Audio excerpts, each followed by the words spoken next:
ईमान का इकरार करेंगे। मैं ईमान रखता हूँ खुदाए कादिर मुतअल बाप पर, जिसने आसमान और जमीन को पैदा किया और उसके इकलौते बेटे हमारे खुदा यीशु मसीह पर, जो रूह कुदस की कुदरत से पेट में पड़ा, कुंवारी मरियम से पैदा हुआ, पैंतूस पिलातुस की हुकूमत में दुख उठाया, मसलूब हुआ, मर गया, दफन हुआ, आलमे अरवाह में उतर गया, 30 दिन मुर्दों में से जी उठा, आसमान पर चढ़ गया और खुदाए कादिर मुतअल बाप की दाहिनी तरफ बैठा है, जहां से वो जिंदों और मुर्दों की अदालत करने को आएगा। मैं ईमान रखता हूँ रूहुल कुद्दस पर, पाक आलमगीर कलीसिया पर, मुकद्दसों की रफ़ाकत, गुनाहों की माफी, जिस्म के जीवने और हमेशा की जिंदगी पर। आमीन। तशरीफ रखें।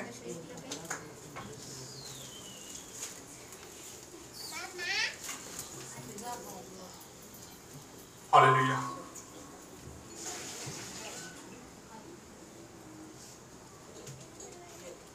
बाइबल मुकद्दस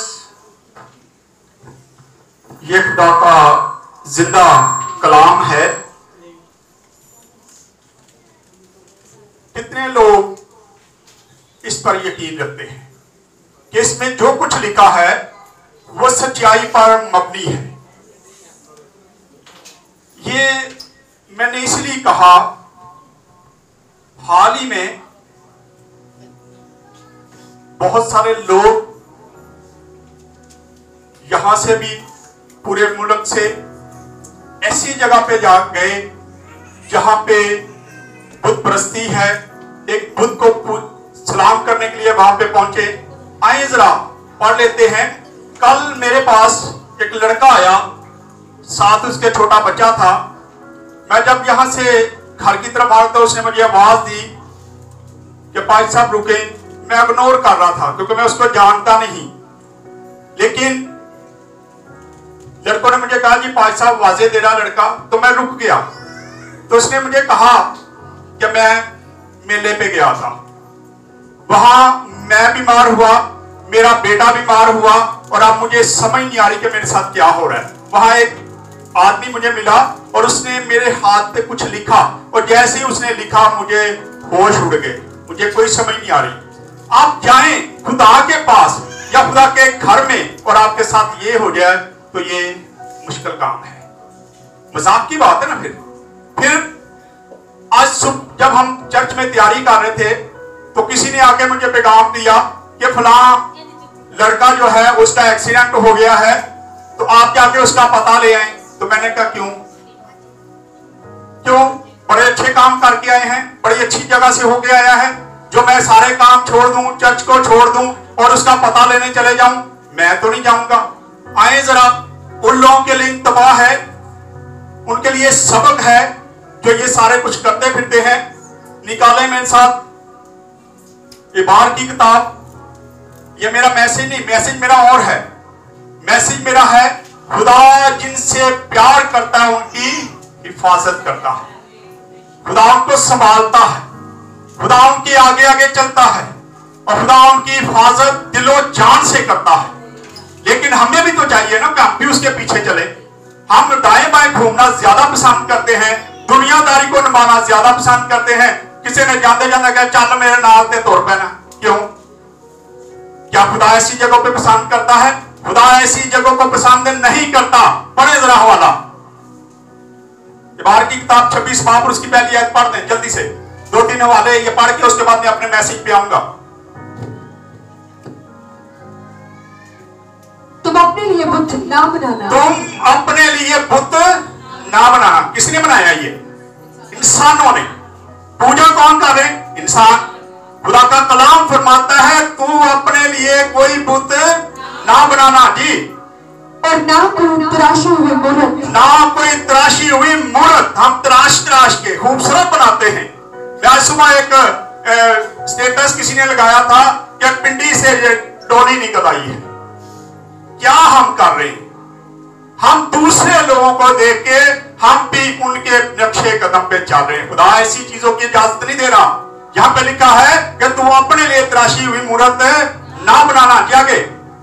या लाट अपने लिए खड़ी करना और ना अपने मुल्क में कोई शबीदार पत्थर रखना। ना कोई शबीदार पत्थर रखना जिसकी शक्ल किसी से मिलती हो, किसी का चेहरा आप उसको दे दें और फिर उसके आगे जाके सजदा करना शुरू करें। जी, कि उसे सजदा करो। ये उसे सजदा करे। ये खुदा का कलाम फरमाता है और खुदा खुद ये बातें फरमा रहा है। एबार की किताब को जब स्टडी करते हैं, खुदा खुद अपने बंदा से हम कलाम है और उसे कह रहा है कि तूने ये काम नहीं करने, तूने बुत परस्ती नहीं करनी, ना किसी के आगे सजदा करना है। लेकिन आज सबसे ज्यादा इसीलिए जब हम मूसा को देखते हैं तो खुदा ने मूसा को खुद दफन किया। उसकी वजह क्या थी कि आज अगर मूसा की कब्र का इसराइल को पता होता, यहूदियों को पता होता, तो दुनिया में सबसे बड़ा मजार जो है वो मूसा का होता और लोग खुदा को छोड़कर मूसा की पूजा करते। इसलिए खुदा ने अपने प्लान के मुताबिक जमीन पे आया और उसे अपने हाथों से दबा दिया। इसलिए आज तक किसी को उसकी कब्र का पता ही नहीं है, किसी को नहीं पता।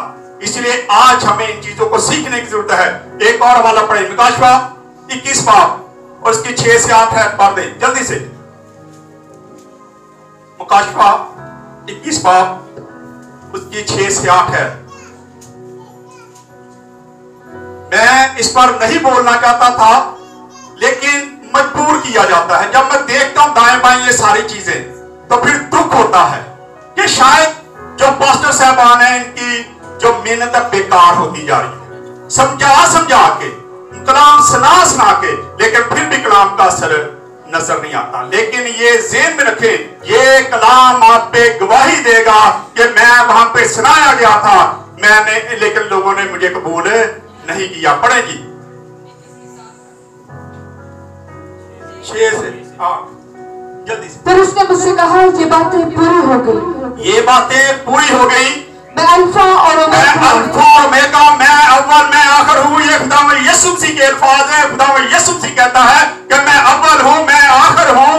हाँ जी, यानी इब्तिदा और इंतहा मैं ही हूँ। हम क्यों दूसरी जगहों पे जाते हैं? जब वो कहता है कि इब्तिदा भी मैं हूँ और इंतहा भी मैं हूँ, तो फिर हम दूसरी जगहों पे क्यों जाके सजदे करते फिरते हैं, पूजा करते फिरते हैं, मन्नतें मांगते हैं। कल अफसोस हो रहा था मुझे वीडियो देख देख के कि सर के बाल रगड़ के जा रहे हैं। और यही काम आप खुदा के सामने करें तो खुदा आपकी मुश्किलें आसान कर दे। आप वहां पे जा रहे हैं जहां ना वो बोलता है ना सुनता है, कुछ भी उसका हासिल नहीं है, लेकिन हम अपनी नोजी रगड़ते, नाक रगड़ रहे हैं कि शायद वहां पे जाके ये सारे काम हो जाएंगे। पढ़े आगे और जरा। मैं प्यासे को अब हयात की प्यासे को, आज हमें प्यासे होना चाहिए खुदा के कलाम के, खुदा के प्यासे होना चाहिए ताकि वो हमें आप हयात पिला दे। जी, मैं प्यासे को अब हयात के चश्मा से मुफ्त पिलाऊंगा। जो गालिब है वही इन चीजों का वारिस होगा। जो गालिब है वही इन चीजों का क्या होगा? वारिस होगा। अगर तक वारिस बनना है तो फिर अपनी जिंदगी पर गौर करें कि कहीं हम भी तो उन्हीं कामों में नहीं फंसे हुए, हम भी तो ऐसे काम नहीं करते। पढ़े जरा अगली आयत को। और मैं उसका खुदा होऊंगा, मैं उसका खुदा होऊंगा और वो मेरा बेटा, और वो मेरा बेटा होगा। जी आगे। मगर बुज़दिलों और बेईमानों, बुज़दिलों, हाँ जी, और बेईमानों और घुनौने लोगों और खूनियों और हरामकारों और जादूगरों और बुत परस्तों। अब देख ले ये सारी चीजों का अंजाम क्या होने वाले है। जो लोग इस कामों में फंसे हुए हैं उनका अंजाम क्या होने वाला है। वो सोचते हैं कैसी बड़ा चंगा काम कर रहे, स्टेटस लगा रहे हैं, रगड़ते हुए कोनियां दे जा रहे हैं, स्टेटस लगा रहे। एक बार हमने किसी के लिए दुआ की, एक बेटी की 5 बेटियां थी, हमने दुआ की, खुदा से लड़ाई की कि खुदावंद अगर तूने इस बार इसको बेटा ना दिया तो खुदावंद हमने यहाँ की इबादत बंद कर देनी है। हडियारा गांव की बात है। मैंने कहा खुदावंद आज के बाद हम अंडियाला नहीं आएंगे, खुदावंद हमें बेटा चाहिए। और खुदा ने जब बेटा दिया तो वो फैमिली जो 5 साल से दरबार पे नाक रगड़ रही थी, घुटने रगड़ रही थी, चढ़ावे चढ़ा रही थी, वही घुटने टेकने की बजाय, खुदा के सामने झुकने की बजाय तमाले डालते हुए दरबार पे चले गए। जी हमने मन्नत मांगी थी कि जब खुदा हमें बेटा देगा तो हम दरबार पे जाएंगे, तो हमने उसी वक्त उस फैमिली का बाइकआउट कर दिया। उसके बाद हम ना तो उनको विजिट किया और ना हमने उनके पास जाने की कोशिश की, हम नहीं गए। बाद में उन्होंने बड़े फोन किया, माफी दे दो। मैं कहा माफी मांगनी तो खुदा से मांगो, जिसने आपको बेटा दिया। तो फिर एक बार उसी बेटे की तबीयत इतनी ज्यादा खराब हो गई कि फिर मेरे पास दुआ करवा रहे, भाई साहब दुआ कर दो, साडा एक ही बच्चा है और मरण वाला हो गया। फिर दुआ की कि खुदावन रहम कर दे, खुदा ने रहम कर दिया। हम उसके पास नहीं जाते, वो रहम से भरा हुआ है। हम दाएं बाएं बड़े काम करते हैं। लिखा है कि ये बुत परस्त, और आगे पढ़े जरा, और सब झूठों का हिस्सा, और सब झूठों का हिस्सा कहाँ है? आग और गंधक की जलती हुई झील का हिस्सा है ये। जो लोग ऐसे काम कर रहे हैं उन वो खुदा की बादशाही में दाखिल नहीं होंगे। ये ज़हन में रखें, अगर खुदा की बादशाही में जाना है तो हमें खुदा के साथ भी चलने की जरूरत है। आखिरी एक और पढ़ दे जरा, मुकाशवा 22 बाब और उसकी 15 आयत को, जल्दी जल्दी बेटा।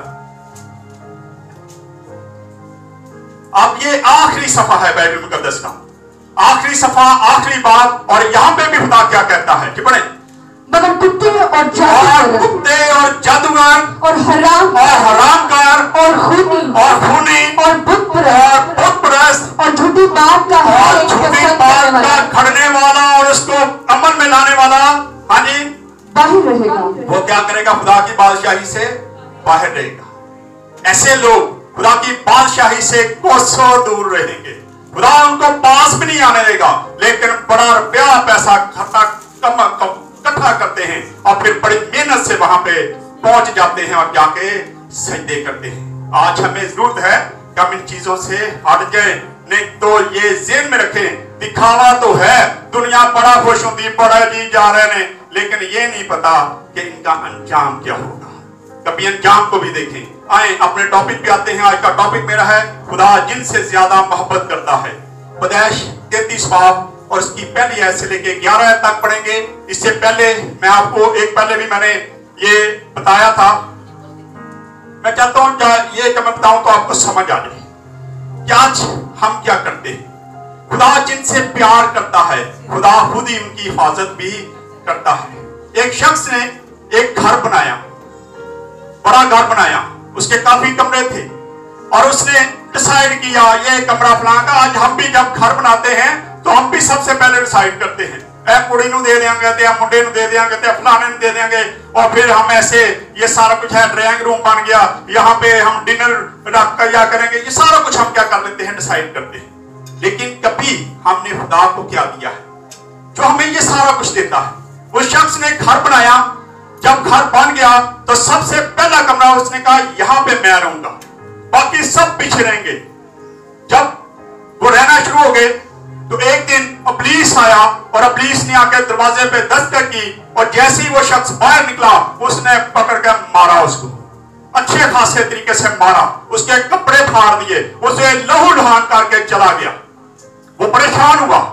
फिर खुदा यीशु मसीह आ गया। खुदा यीशु मसीह ने उससे पूछा कि तेरा इतना बड़ा घर है, मुझे भी यहाँ पे रहने दे। उसने कहा सबसे पीछे वाला कमरा जो है ना वो खाली पड़ा है, वो भी किसी को नहीं दिया, तो वहां पे रहना शुरू कर। आज हम भी यीशु को कोने में लगा के रखते हैं। हम भी कहते हैं पिछली जगह खाली है, अगलियां तो साड़ियां अपनी जरूरतां बड़ी हैं। मैं दुनियादारी को जानूं, मैं रिश्तेदारों को देखता हूं, मैं शादियों को देखता हूं, मैं आस पड़ोस को देखता हूं, मैं इनको नहीं छोड़ सकता, मैं तो ये काम करना बंद नहीं कर सकता। इसलिए तू रहना तो पीछे रह जाके, जो पीछे वाला कमरा है उसमें हम यीशु को रखते हैं।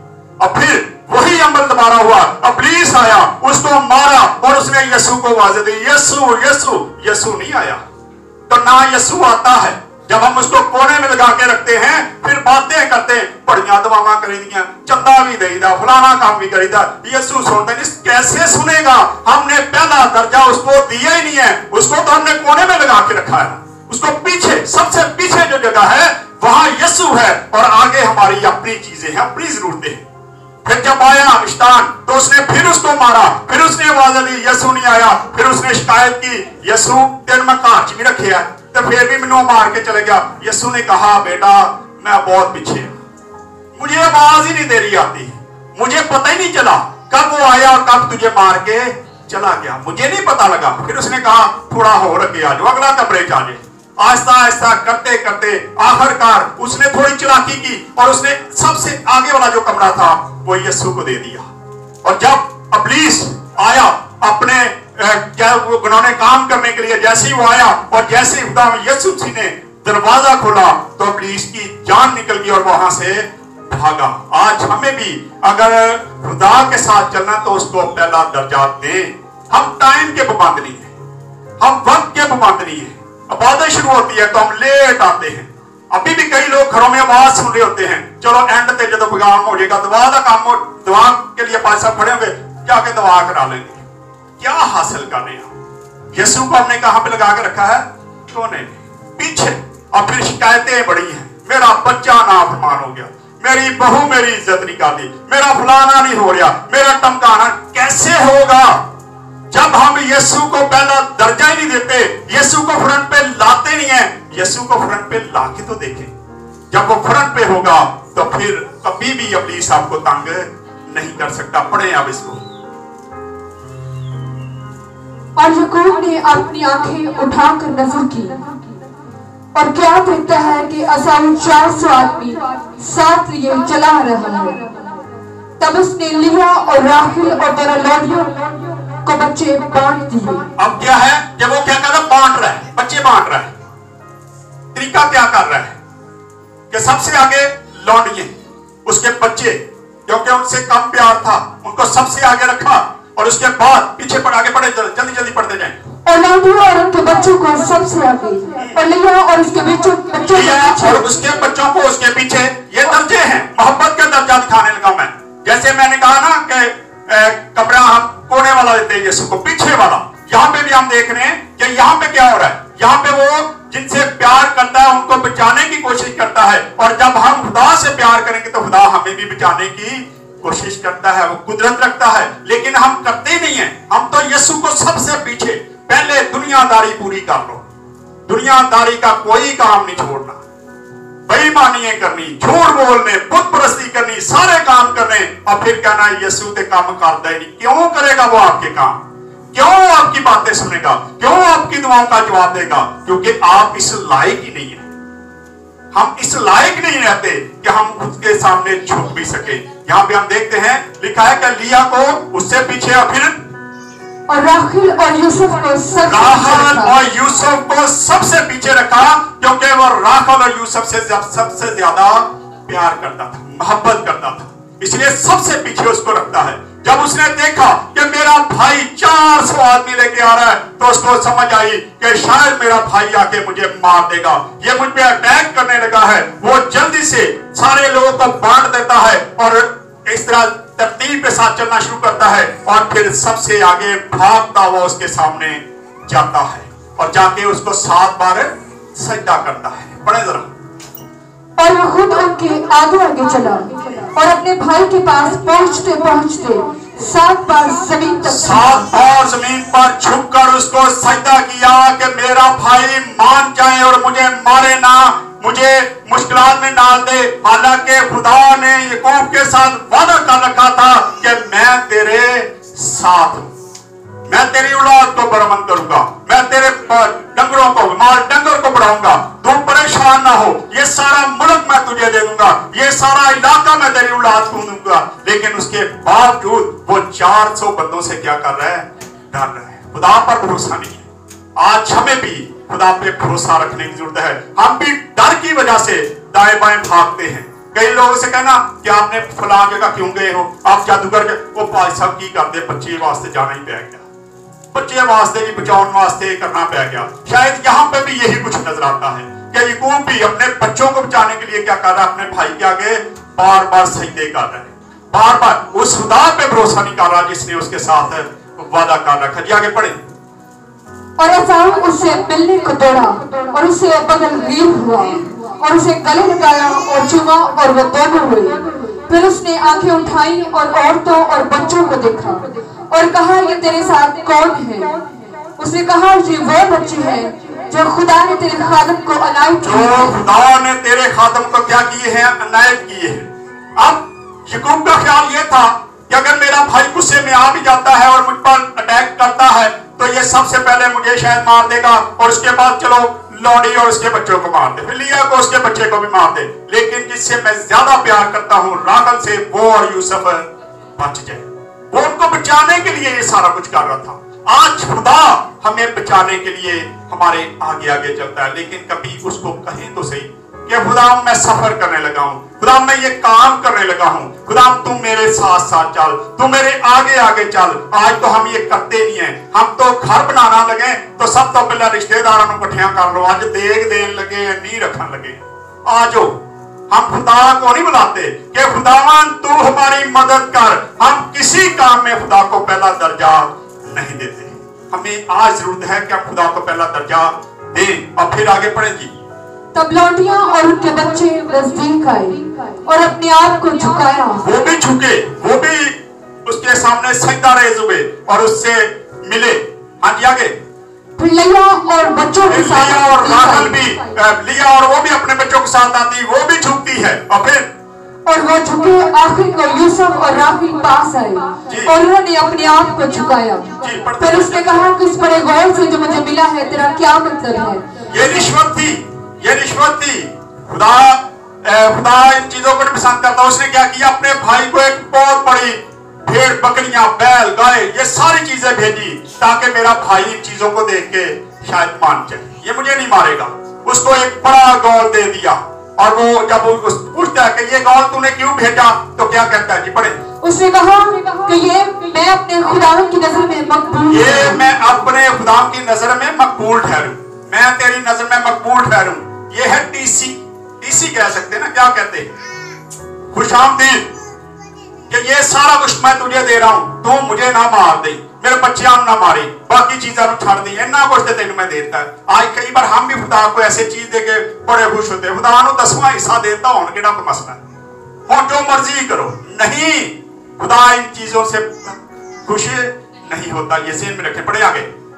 तब असाव ने कहा, मेरे पास बहुत है, सो ऐ मेरे भाई जो तेरा है वो तेरा ही रहे। जो तेरा है वो तेरा ही है। क्या आगे? याकूब ने कहा, नहीं, अगर मुझ पर तेरे कर्म की नजर हुई है तो मेरा नजराना मेरे हाथ से कबूल कर, क्योंकि मैंने तेरा मुंह ऐसा देखा जैसा कोई खुदा का मुंह देखता है और तू मुझसे राजी हुआ। सो मेरा नजराना जो तेरे हुजूर पेश हुआ उसे कबूल कर ले, क्योंकि खुदा ने मुझ पर बड़ा फजल किया है और मेरे पास सब कुछ है। गर्ज उसने उसे मजबूर किया तब उसने उसे ले लिया। अब उसने क्या कर लिया? उसे ले लिया। आगे। और उसने कहा कि अब हम कूच करें और चल पड़े और मैं तेरे आगे आगे हो लूंगा। उसने उसे जवाब दिया, मेरा खुदावंद जानता है कि मेरे साथ नाजुक बच्चे और दूध पिलाने वाली भेड़, बकरियां और गाय हैं। अगर इनको एक दिन भी हद से ज्यादा हंकाएं तो सब भेड़ बकरियां मर जाएंगी। सो मेरा खुदावंद अपने खादम से पेशतर रवाना हो जाए और मैं चुपायों और बच्चों की रफ्तार के मुताबिक आहिस्ता आहिस्ता चलता हुआ अपने खुदावंद के पास शायर में आ जाऊंगा। तब असाव ने कहा कि मेरी मर्जी तो यहाँ पे देखते हैं कि याकूब उसको कहता है मैं शहर की तरफ आऊंगा, मैं वहां पे तुझे मिलूंगा, तू पहले चला जा। अब वो ये नहीं बता रहा कि मैं तुझसे डरा हुआ हूं, मुझे शक है, मुझे शुबा है कि तू मुझे मार देगा, इसलिए मैं तेरे पीछे पीछे आऊंगा और तुम्हें उस जगह पे मिलेगा। लेकिन उसका इरादा कुछ और था। वो वहां नहीं जाना चाहता था। वो सिर्फ उस मुल्क में जाके वो ये चाहता था कि मैं ये देखूं कि मेरा भाई कहीं मुझे मार तो नहीं देता, कहीं वो मुझ पर अटैक तो नहीं करता। इसलिए वो ये सारे काम करता है और उससे झूठ बोलता है कि तू क्या कर, तू वहां पे चले जाएगा और मैं अदूम में आके तुझे क्या करूंगा, तुझसे मुलाकात करूंगा। लेकिन उसका ऐसा इरादा नहीं था कि वो कहां पे जाएगा। आज पढ़े जरा अब 16 से 18 से। और याकूब जब फदान आराम से चला तो मुल्क कनान के एक शहर सिकम के नजदीक, वो जनूब की बजाय, क्योंकि उसने जनूब में जाना था, ये अदूम का शहर जो था ये जनूब की तरफ था, लेकिन वो अपना रुख कहां पे कर लेता? मशरक की तरफ। वो मशरक की तरफ चलता है। पढ़े। एक शहर सिकम के नजदीक सही सलामत पहुंचा और उसने शहर के सामने अपने डेरे लगाए और जमीन के जिस कुता पर उसने अपना खैमा खड़ा किया था उसे उसने सिकम के बाप हमूर के लड़कों से चांदी के 100 सिक्के देकर खरीद लिया और उसने वहाँ एक मजबा बनाया और उसने एक मजबा बनाया और वहां पे पहुंचा और उसने जाके उस सबसे पहला काम किया, अपने लिए खैमा खड़े करने के बाद फौरी तौर पे उसने एक मजबा बनाया और उस मजबे पे क्या बड़े आगे और उसका नाम एला इला इस्राइल लिखा। इसका मतलब है खुदा इस्राइल का खुदा। ये नाम रखता है वो उस जगह का, क्योंकि वो जानता था कि खुदा हमारा खुदा है, इसलिए वो उस जगह का ये नाम रखता है और फिर वहां पे जाके बस जाता है, अपने भाई के पास वापस नहीं जाता। आज हमें भी जरूरत है कि हम भी अपनी जिंदगी पर गौर करें और सोचें कि क्या खुदा हमसे इतना प्यार करता है। अगर खुदा का प्यार करता, मैं अक्सर अपने लिए सोचता हूँ, कभी कभी मैं अपने बारे में सोचता हूँ। जब मैं वॉक पे था उस वक्त मैं जब वॉक कर रहा था तो मेरे ज़हन में ये सारा मैसेज घूम रहा था और मैं सोच रहा था कि खुदावंद तू कितना प्यार करता है। और अगर खुदा की मोहब्बत आपने अपने अंदर देखनी है, अपने खादमों के अंदर देखनी है, तो उनसे ये देखें कि उनके वसीला से खुदा काम कितना करता है। उससे आपको उसकी मोहब्बत का अंदाजा हो जाएगा, उसकी मोहब्बत का अंदाजा हो जाएगा कि वो कितना किस खादम से प्यार करता है, आपसे कितना प्यार करता है, आपकी दुआओं का कितना जवाब देता है। अगर इसको चेक करना है तो कभी इसको चेक करें, लेकिन सबसे पहले आप खुदा को पहला दर्जा देना सीखें ताकि खुदा आपके आगे आगे चले। आप पे कोई मुश्किल आए, कोई आफत आए, कोई परेशानी आए तो खुदा सामने खड़ा हो जाए कि खबरदार इसके पास तूने नहीं आना, मैं खड़ा हूं। और जिसके सामने खुदा खड़ा हो जाए उसको किसी भी चीज से डरने की जरूरत नहीं है। लेकिन सबसे पहले खुदा को पहला दर्जा लेना सीखें। आए खुदा इस कलाम के वसीला से हम सबको बरकत दे। आए अपने सिर उठाएंगे, दुआ करेंगे। दुआ में कोई भी नहीं कर सकता, कोई बेटी बेटा